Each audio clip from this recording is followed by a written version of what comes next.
لمبتين دايما بيلخبطونا والاتنين لونهم احمر، لمبة فرامل يد ولمبة تيل الفرامل او الزيت لو نقص، والاتنين مهمين جدا لازم تعرفوا الفرق بينهم.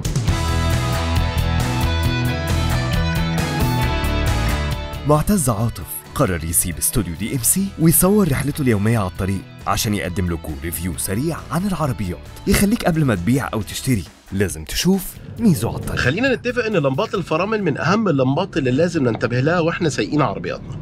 لمبة فرامل يد هي لمبة عبارة عن دايرة حواليها تيل فرامل عبارة عن قوسين وفي النص علامة بي يعني باركينج. ودي ايه خطورتها لو نسيتها مرفوعة؟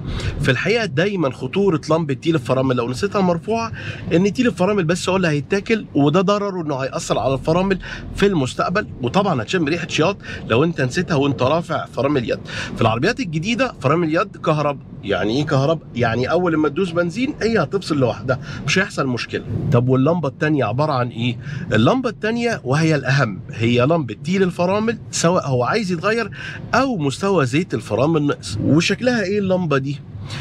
اللمبة دي شكلها مختلف سنة، هي برضو عبارة عن طنبورة اللي هي الدورية وحواليها قوسين، ولكن في النص فيها علامة اكسكلاميشن مارك او علامة تعجب.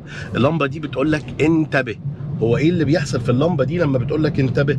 يا اما زيت الفرامل ناقص وده خطر جدا وساعتها لازم تبقى فاهم انك ما ينفعش تمشي بالعربيه، يا اما تيل الفرامل قرب يتاكل، فاما تيل الفرامل بيتاكل مستوى الزيت برضو بيقل وبتقول لك انتبه. فلازم تروح للاثنين تكشف في الصيانه او في التوكيل عشان تتاكد ان مستوى الزيت مظبوط.